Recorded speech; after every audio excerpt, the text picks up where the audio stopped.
He stood in the doorway and couldn't believe what he was seeing. His daughter, the little girl who hadn't eaten in 2 weeks, was chewing. He covered his mouth. Tears poured down his face. And all he could think was, how? James Oliver lost his wife 6 months ago. Catherine died in a car crash. No warning, just gone. Their 3-year-old daughter, Sophie, didn't understand death. She just knew her mummy wasn't coming back. And something inside her broke. She stopped talking, stopped playing, stopped smiling. And 2 weeks ago, she stopped eating. James hired the best doctors in the country. Child psychologists, feeding specialists, people who'd spent their whole careers helping children. None of them could reach her. Sophie just sat there, getting thinner every day, staring at nothing. Her father would sit with her for hours, begging her to eat, promising her anything, but she wouldn't even look at him. Mrs. Chen, the woman who'd helped raise Sophie, cried every time she saw the little girl fading away. James was a billionaire. He could buy anything in the world, but he couldn't save his daughter. Then one morning, a new maid arrived at the house. Her name was Jessica. She was young, quiet, and came from a neighborhood where people didn't have much. When Mrs. Chen told her about Sophie, Jessica didn't look shocked. She looked understanding, because when Jessica was 7, her mother died too, and she remembered what it felt like to not want to live anymore. That afternoon, Jessica went upstairs to Sophie's room. She didn't force her to eat. She just sat with her, and she told Sophie about her own mother, about grief, about missing someone so much it hurts to breathe. Sophie's eyes flickered. Just for a second. The next morning, Jessica made something simple. Just bread with butter and a little salt. Nothing fancy. She sat down next to Sophie and started eating it herself. Sophie watched. And then, for the first time in 2 weeks, she reached out her hand. James was downstairs when Mrs. Chen ran in, barely able to speak. "She's eating." He didn't believe it. He ran up the stairs and froze in the doorway.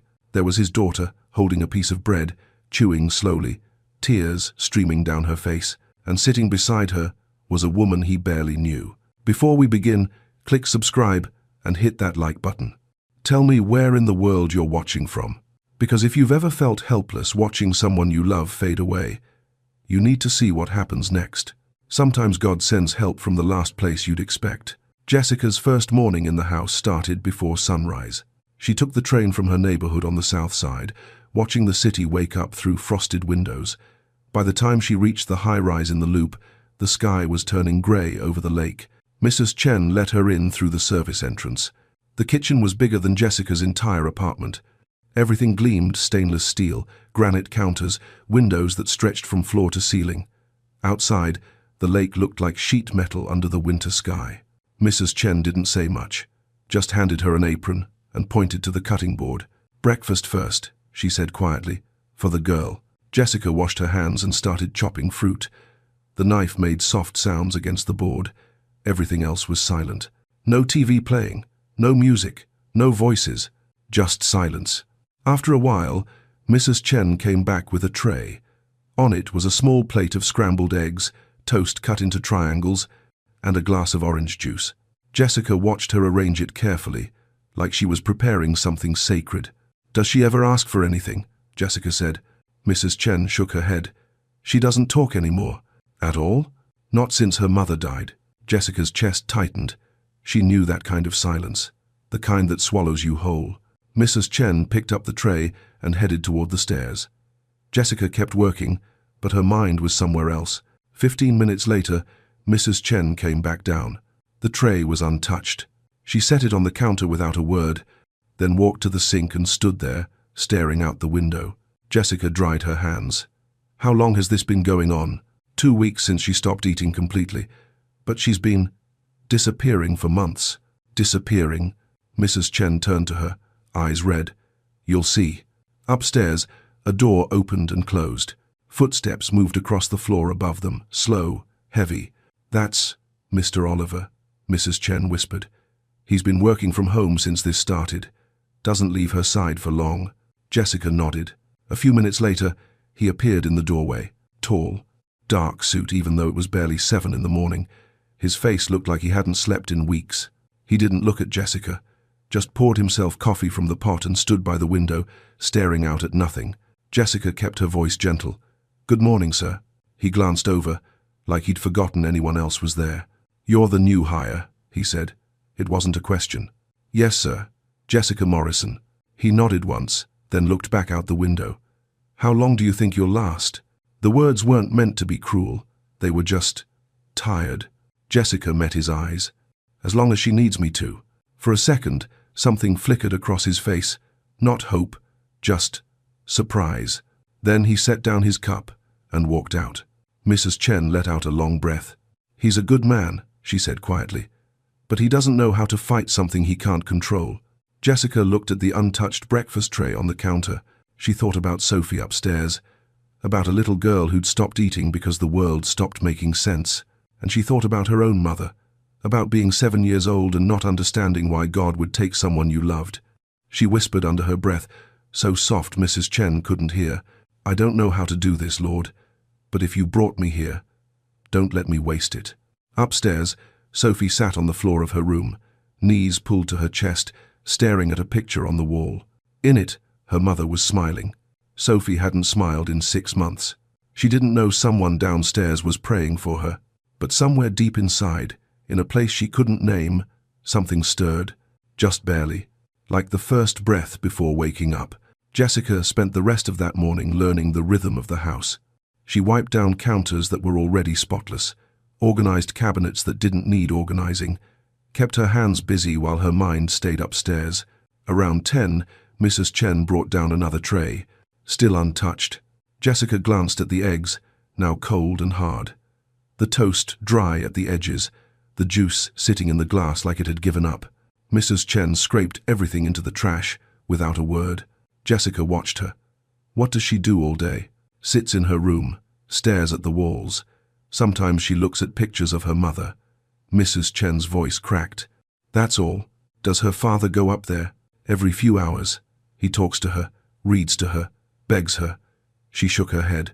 "But she doesn't respond. It's like she's not even there anymore." Jessica's throat tightened. She knew that feeling.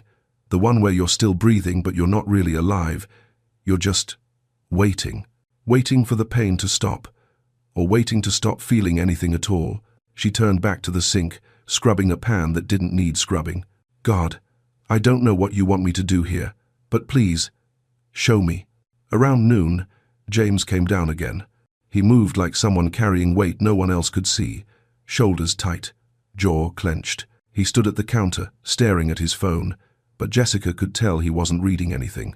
His eyes weren't moving. She set a plate in front of him, a sandwich she'd made nothing fancy, just turkey and cheese. He looked at it like he'd forgotten what food was. "You should eat, sir," she said gently. He almost smiled. Almost. That's what I keep telling her. It's different when someone reminds you you're not alone. He looked up at her then. Really looked.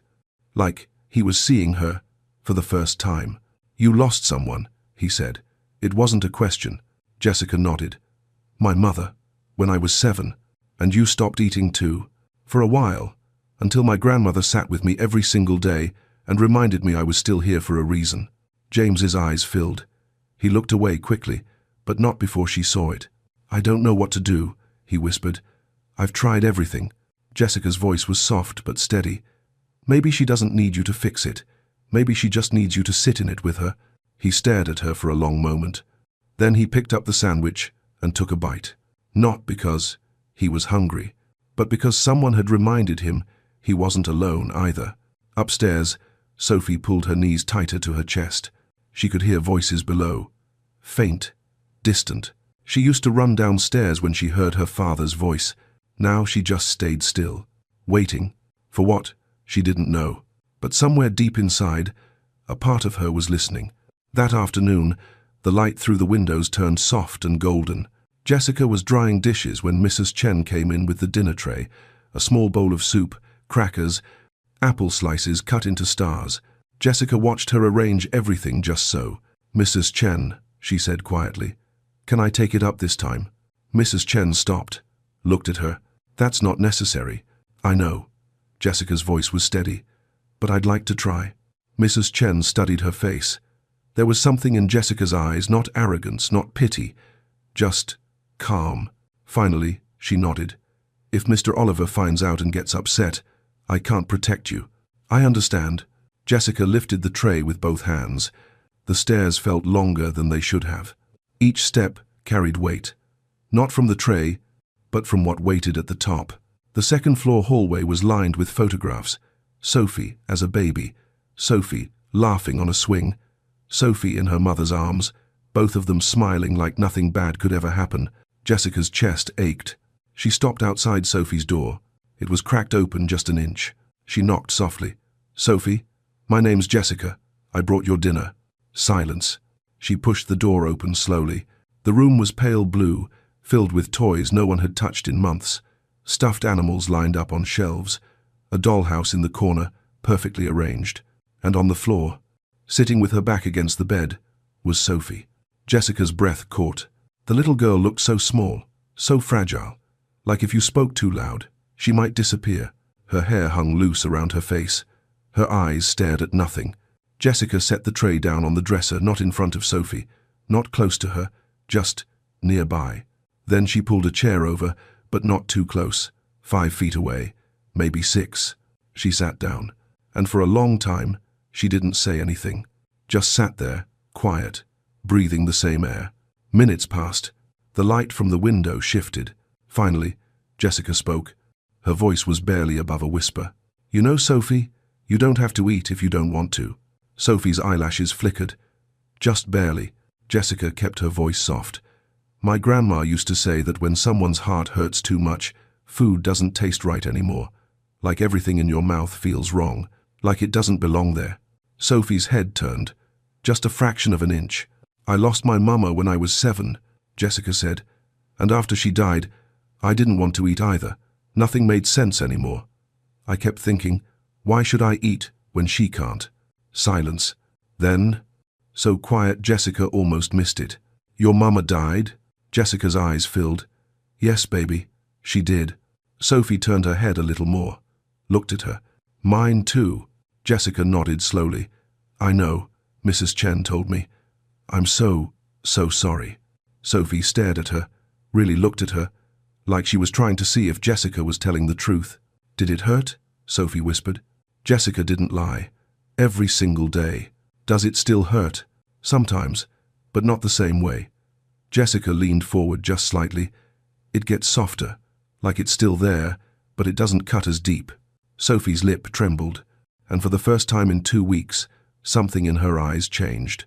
Not happiness, not relief, just recognition, like she'd finally found someone who understood. "Will you stay?" Sophie whispered. Jessica's voice broke. "As long as you want me to." Outside the door, Mrs. Chen stood with both hands pressed to her mouth, tears streaming down her face. And downstairs, James sat at his desk, staring at nothing. He didn't know that upstairs, for the first time in months, his daughter had spoken. Jessica couldn't sleep that night.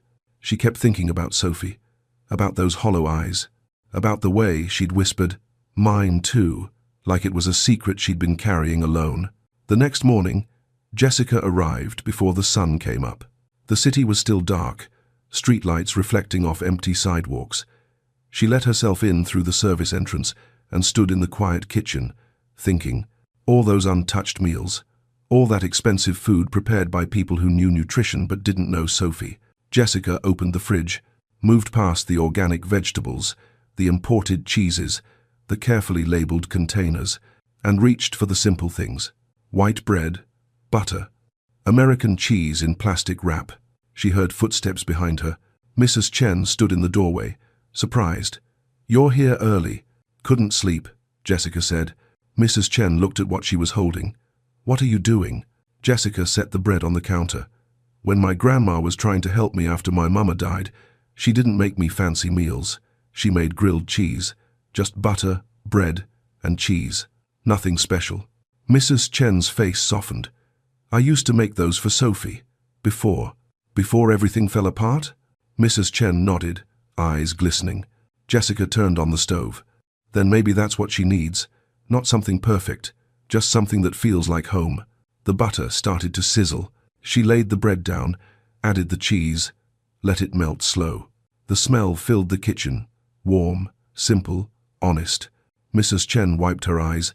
"Mr. Oliver won't like this. There's a meal plan. nutritionist said. I know what they said. Jessica's voice was gentle but firm. But she's not eating what they planned. So, what do we have to lose? Footsteps on the stairs. James appeared in the doorway, dressed for a run, hair still damp with sweat. He stopped when he saw the grilled cheese in the pan. What is that? His voice was tight. Breakfast, Jessica said calmly.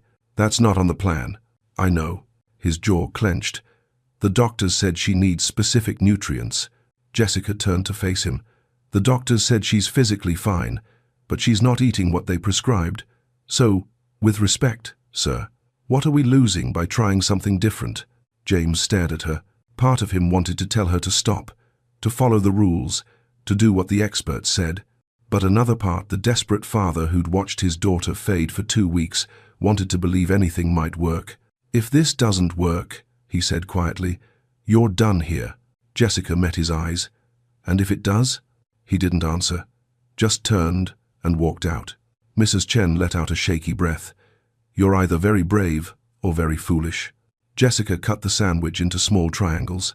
Maybe both. She placed them on a plain white plate. No garnish, no presentation, just food. Real food, the kind that tasted like love. I'm taking this up to her, Jessica said. Mrs. Chen nodded slowly. He'll be watching. You know that, right? I know. Jessica lifted the plate with both hands.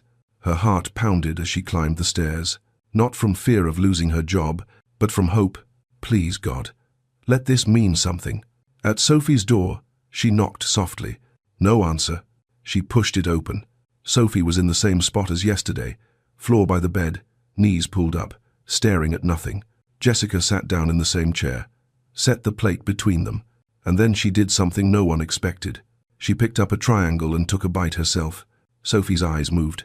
Just slightly. Toward the food, Jessica chewed slowly, like she had all the time in the world, like there was nowhere else she needed to be. Sophie watched her, eyes following every movement. The room was so quiet Jessica could hear her own breathing. She swallowed, then set the triangle down on the plate between them. My grandma used to say grilled cheese tastes better when you share it with someone you trust. Sophie's voice came out barely above a whisper. Mommy made these. Jessica's chest tightened. Did she? Sophie nodded. On Sundays. After church. Then she had really good taste. Silence. Sophie stared at the plate. Her small hand lifted, then dropped back into her lap. Jessica didn't push. Didn't say, just try it, or it's good for you, or any of the things adults say when they're trying to fix something. She just sat there, present. Finally, Sophie spoke again. Her voice shook. If I eat it, will I forget her? Jessica's throat closed. She leaned forward, just a little. No, baby. Eating it means you remember her.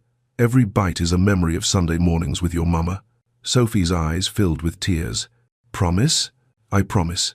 Sophie's hand reached out again. This time, it didn't stop. Her fingers were so small they could barely hold the triangle. She brought it close to her face, smelled it. Tears rolled down her cheeks. Jessica whispered, It's okay to cry, Sophie. Your mama would want you to remember her this way. Sophie opened her mouth and took the tiniest bite. She chewed slowly, eyes squeezed shut, tears falling faster now. She swallowed, and then something inside her shattered. She started sobbing deep, broken sobs that sounded like they'd been trapped inside her for months. Jessica moved closer, pulled her into her arms. Sophie collapsed against her, still holding the grilled cheese in one hand, clutching Jessica's shirt with the other. I miss her, Sophie cried. I miss Mommy so much. Jessica rocked her gently. I know, baby, I know you do. It's okay to miss her. It hurts. I know it does. It hurts so bad. I know. Sophie cried and cried, her whole body shaking. And, through it all, Jessica just held her. Didn't tell her to stop. Didn't tell her it would be okay. Just held her while she finally let it out. In the doorway, James stood frozen. His hand was over his mouth. Tears poured down his face. He'd just watched his daughter eat for the first time in 2 weeks. But more than that, he'd just watched her cry for the first time since the funeral. He'd thought the silence was the worst thing. But now he understood. The silence was her drowning. This, the crying, the breaking, this was her coming up for air. He took a step into the room. Sophie saw him through her tears. Daddy. He dropped to his knees beside them, his voice breaking. I'm here, sweetheart. Daddy's here. Sophie reached for him with her free hand, still holding the sandwich in the other. He took her hand and kissed it, over and over, like he was trying to make up for every time he hadn't been able to reach her. I'm eating, Daddy, she whispered, like Mommy wanted. James couldn't speak. He just nodded, tears streaming. Sophie looked at the sandwich, then back at Jessica, and she took another bite. Then another. Each one a choice. Each one saying, I'm still here. Mrs. Chen stood in the hallway, both hands pressed over her heart, watching the impossible happen. The child who'd been disappearing was coming back. Not all at once, but bite by bite, breath by breath. Sophie finished 2 triangles, her first food in 14 days. She looked exhausted, her eyes red and swollen, but there was something different in them now, something that hadn't been there before. Life. She leaned against Jessica, her small voice breaking the silence. Miss Jessica. Yes, baby? Can we have this every Sunday? James let out a sound somewhere between a laugh and a sob. Every single Sunday, sweetheart. I promise, Jessica whispered, barely loud enough for anyone to hear. Thank you, God. But even in that moment of breakthrough, something hung in the air, unspoken, unfinished. Because Sophie had started eating, but no one yet understood why she'd stopped. An hour later, Sophie was tucked into bed. Her eyes were heavy, exhausted from crying and eating and feeling everything she'd kept locked away for so long. Jessica sat in the chair beside her, holding her small hand. James stood by the window, his back to them, shoulders shaking. The room was quiet except for Sophie's breathing. Then, so soft it almost disappeared. Miss Jessica? Yes. Baby? Why did the doctors try to make me better when I didn't want to be better? The air went still. James turned from the window. Jessica's heart stopped. What do you mean, sweetie? Sophie's voice was small, honest, the way only a child can be. I wanted to go to Mommy. Jessica couldn't breathe. James took a step closer, his voice breaking. Sophie, what are you saying? Sophie looked at him with those wide, innocent eyes. Grandma said Mommy went to heaven, so I thought, if I stopped eating, I could go there too. The words hung in the air like broken glass. James made a sound, strangled, animal, and pressed his hand to his mouth. Jessica's eyes filled, but her voice stayed steady. Oh, Sophie. I tried really hard, Sophie whispered, but it hurt. My tummy hurt and my head hurt and I got so tired. But I kept thinking if I just waited a little longer, I'd see her again. James crossed the room and dropped to his knees beside the bed. Baby, he choked out. Why didn't you tell me? Sophie's lip trembled. You were always sad, Daddy. You were always working. And when you came home, you looked at me like I made you sadder. The words cut deeper than any knife. No, James whispered. No, sweetheart. That's not. After Mommy died, you stopped reading to me. You stopped tucking me in. You were here, but you weren't here. Her voice cracked. I thought maybe you didn't want me anymore. James pulled her into his arms, his whole body shaking. God, no. Baby, no. I wanted you. I want you. I was just so scared. Of what? Of losing you the way I lost her. His voice broke completely. So I worked. I stayed busy. I told myself if I could just provide everything you needed, the best doctors, the best care, I could keep you safe. But I didn't realize. He couldn't finish. Sophie touched his wet cheek. You left me alone, Daddy. James sobbed into her hair. I know. I'm so sorry. I'm so sorry. Jessica sat frozen, tears streaming down her face. This was why Sophie stopped eating. Not depression, not illness. A 3-year-old trying to solve her grief the only way that made sense to her. If Mummy's gone, I'll go too. Sophie pulled back, looked at her father. Are you going to leave again? James gripped her hands. Never. I swear to you, sweetheart. Never again. Promise? I promise. Sophie turned to Jessica, eyes full of questions. Miss Jessica, do you think Mummy wants me in heaven with her? Jessica's voice shook. No, baby. I think your mama is watching you from heaven right now. And you know what she wants? What? She wants you to stay here, to grow up, to laugh and play and eat Sunday grilled cheese. Jessica leaned closer. She wants you to live the biggest, most beautiful life you can. Because that's what mamas want for their babies. Sophie's eyes filled again. But I miss her. I know. And you'll always miss her. But missing her and living your life, those two things can happen at the same time. Sophie was quiet for a long moment. Then she looked at her father. "Daddy, will you stay with me tonight?" James's voice broke. "Every night, sweetheart, starting now." But even as he held her, even as she closed her eyes and drifted towards sleep, one question burned in the room. How close had they come to losing her? And what if Jessica hadn't arrived when she did? James didn't leave Sophie's room that night. He sat in the chair beside her bed, watching her sleep, terrified that if he looked away she might disappear. Her breathing was soft and steady. Her hand rested on the blanket, fingers slightly curled. She looked so small, too small to carry the weight she'd been carrying. Around 3 in the morning, Jessica appeared in the doorway with a cup of coffee.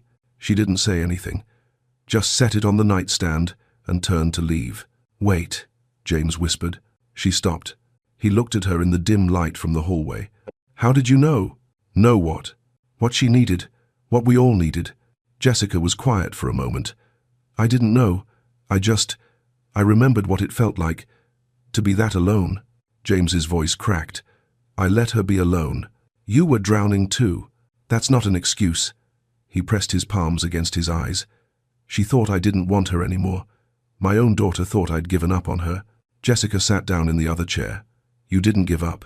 You just didn't know how to reach her." "I should have known." His hands dropped. "I'm her father. I should have known. You were grieving too. You lost your wife. You were trying to survive. By abandoning my daughter? By protecting yourself the only way you knew how." Jessica's voice was gentle.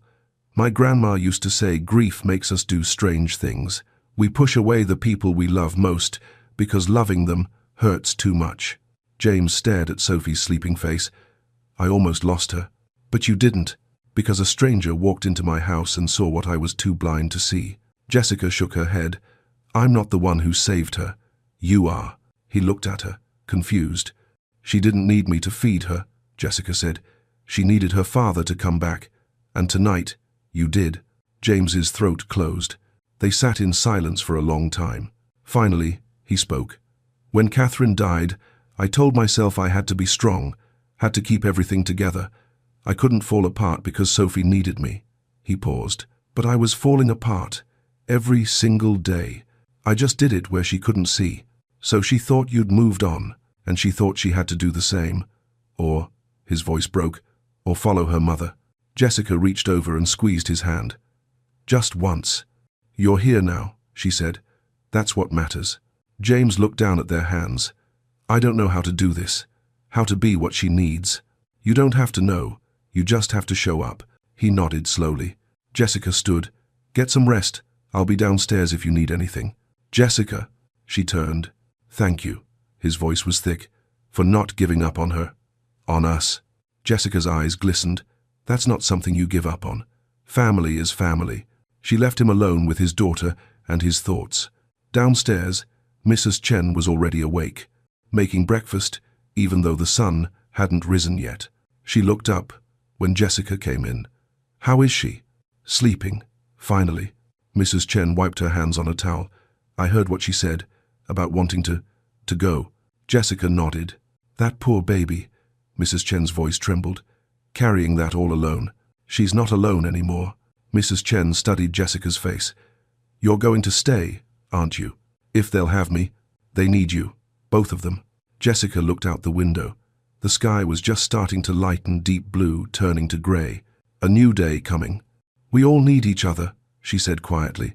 Upstairs, James finally fell asleep in the chair, his hand resting near Sophie's on the blanket, and for the first time in months, neither of them was alone in their grief. But morning would bring something new, something fragile, something that looked a lot like hope. 3 weeks passed. Sophie ate every meal, small portions at first, then more. The color came back to her cheeks. The light came back to her eyes. She started talking again, asking questions, telling stories, giggling at things only 3-year-olds find funny. The penthouse that had felt like a tomb started to feel like a home. James changed too. He stopped working 16-hour days, started coming home for dinner, every night. He read to Sophie before bed, tucked her in, stayed until she fell asleep. And on Sundays, they made grilled cheese together. That became their thing, their ritual. Sophie would stand on a step stool at the counter, carefully spreading butter on bread, while Jessica guided her hand. James would man the stove, flipping sandwiches like he'd been doing it his whole life. They'd eat at the kitchen table, not the formal dining room they never used anymore, just the three of them, laughing and talking about nothing important. Those were the mornings Sophie lived for. One Sunday, about a month after everything changed, Sophie looked up from her plate. "Miss Jessica?" "Yeah, baby? Can I ask you something?" "Anything." Sophie's voice got quiet. "Do you think my mummy and your mama are friends in heaven?" Jessica's chest tightened. "I think they're best friends." Sophie smiled. "Good. Then they're not lonely." James's eyes glistened, but he smiled too. After breakfast, they bundled up and walked to the park a few blocks away. The air was cold, but the sun was bright. Sophie ran ahead to the swings, her laughter echoing across the playground. James and Jessica walked slowly behind her. "I don't know how to thank you," James said quietly. Jessica shook her head. "You don't need to. You gave me my daughter back. She was never gone. She was just waiting for you to come home." James stopped walking, looked at her. "You're not just Sophie's caregiver anymore. You know that, right?" Jessica met his eyes. "I know. You're family." Her voice broke. "Family." They stood there for a moment, watching Sophie swing higher and higher, her joy filling the space between them. That night, after Sophie was asleep, James found Jessica in the kitchen. She was cleaning up, humming softly to herself. "Jessica." She turned. "I need to tell you something," he said. Her heart sped up. "Okay." He took a breath. "These past few weeks, having you here, watching you with Sophie, seeing how you've changed everything." He paused. "I've realized something." She waited. "I'm falling in love with you." The words hung in the air. Jessica's eyes filled. "James, I'm not asking for anything," he said quickly. "I just needed you to know. You've given Sophie and me so much, more than I could ever. I love you too." He stopped. "You do? How could I not?" Her voice shook. "You let yourself break so you could heal. You showed up for her. You became the father she needed. That's who I fell in love with." James crossed the room and kissed her, gentle, careful, full of everything they'd both been too afraid to say. When they pulled apart, both were crying and smiling at the same time. "What do we tell Sophie?" Jessica whispered. James looked toward the stairs.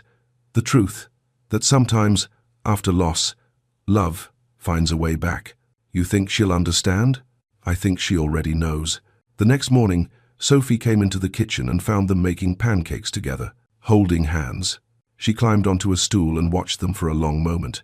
Then, with the wisdom only children have, she said, "Are you going to get married?" They laughed, surprised. James knelt beside her. "Maybe someday. Would that be okay with you?" Sophie thought about it seriously. "Only if we still have Sunday grilled cheese." Jessica grinned. "Forever and always." Sophie nodded. Then yes. She hopped down and hugged them both. And in that moment, in that kitchen filled with morning light, something beautiful was born. Not just healing, but hope, a future, a family. But there was still one more thing Sophie needed to say. One more truth waiting to come out. And it would change everything. 6 months after Jessica walked into that penthouse, everything looked different. Not the walls or the furniture or the windows overlooking the lake, but the life inside. Sophie turned 4 in September. They threw a small party, just a few kids from her preschool, Mrs. Chen, and the 3 of them. No big production, no expensive entertainers. Just cake and laughter, and Sophie blowing out candles while everyone sang. When the last guest left, Sophie climbed into Jessica's lap. "Miss Jessica?" "Yeah, baby." "I made you something." She pulled out a folded piece of paper from her pocket. Jessica opened it carefully. It was a drawing. 4 figures holding hands. A tall woman with curly hair, a little girl, a man, and a woman with dark skin. At the top, in Sophie's careful handwriting, "My family." Below the 4 figures, Sophie had drawn a 5th one, smaller, up in the corner with clouds around her, her mother, watching over them. Jessica's breath caught. "Sophie." Sophie pointed at the drawing. "That's Mummy. She's in heaven with your mama, but she's still part of us, right?" Jessica pulled her close, tears streaming. "Right, baby. Always." Sophie looked up at her. "I'm glad you came here." "Me too. I think Mommy sent you." Jessica kissed her forehead. I think she did too. That night, after Sophie was asleep, James and Jessica stood on the balcony. The city stretched out below them, a million lights against the dark. James took her hand. I've been thinking. About what? About us, about Sophie, about everything. He turned to her. I want to make this official. Jessica's heart stopped. What do you mean? He reached into his pocket and pulled out a small box. Her hand flew to her mouth. I'm not good at speeches, he said, voice shaking. But I know this. You walked into our lives when we were drowning. You didn't just save Sophie. You saved me too. You taught me what it means to show up, to be present, to love without fear. Tears poured down her face. I don't want to do life without you, he whispered. Will you marry me? She couldn't speak, just nodded. He slipped the ring on her finger and pulled her close. They stood there, holding each other, crying and laughing at the same time. I can't believe this is real, she whispered. Neither can I. 3 months later, they got married in a small ceremony. Sophie was the flower girl, just like she'd asked. She wore a white dress and carried a basket of roses, grinning the whole time. When James and Jessica said their vows, Sophie stood between them, holding both their hands. A family. Not the one any of them expected, but the one God had been building all along. That night, after the guests left and Sophie was finally asleep, the three of them sat in the living room. Sophie was curled up on the couch between them, half asleep but refusing to go to bed. Tell me the story again, she mumbled. Which story? James asked. The one about how Miss Jessica came here. Jessica smiled. You've heard it 100 times. I want to hear it again. So James told it. About the morning Jessica arrived. About how she sat with Sophie when no one else could reach her. About the grilled cheese that changed everything. Sophie listened with her eyes closed, a small smile on her face. When he finished, she whispered, Daddy. Yeah, sweetheart. I'm glad I stayed. James's throat closed. Me too, baby. Me too. Sophie opened her eyes and looked at both of them. I think this is what Mommy wanted. For us to be happy again. Jessica kissed her head. I think you're right. Sophie yawned. Can we have pancakes tomorrow? James laughed. Anything you want. And grilled cheese on Sunday? Always. Sophie smiled and closed her eyes again. Within minutes, she was asleep. James and Jessica sat there, watching her breathe, neither of them wanting to move. We did it, Jessica whispered. You did it. She shook her head. No, we did. All of us. James looked at his daughter, healthy, happy, alive. Then at his wife. Then at the life they'd built, from the broken pieces. And for the first time in over a year, he felt something he thought he'd lost forever. Peace. Outside, the city lights glowed against the night sky. But inside, in that home that had once been so cold and silent, there was warmth. There was laughter. There was love. And there was proof, quiet, undeniable proof, that sometimes the darkest moments lead to the most beautiful beginnings. That healing doesn't come from money or power. It comes from showing up, from sitting in the pain with someone, from choosing, every single day, to keep living. Sophie stirred in her sleep and mumbled something soft. Jessica leaned close. What'd you say, baby? Sophie's eyes stayed closed, but she smiled. I said, I love you. James and Jessica looked at each other, tears in their eyes. We love you too, sweetheart, James whispered. More than you'll ever know. And in that moment, everything they'd been through, the grief, the loss, the fear, the breaking, all of it, made sense. Because it led them here. To this family, to this home, to this love that was stronger for having been tested. The billionaire's daughter hadn't eaten in 2 weeks. But that wasn't really the story. The story was what happened after, when a humble woman walked into a broken home and reminded everyone inside that they were worth fighting for. That love doesn't give up, and that sometimes God's greatest miracles don't look like miracles at all. They look like strangers who become family, like grilled cheese on Sunday mornings, like a little girl learning to live again, and like a father who finally came home.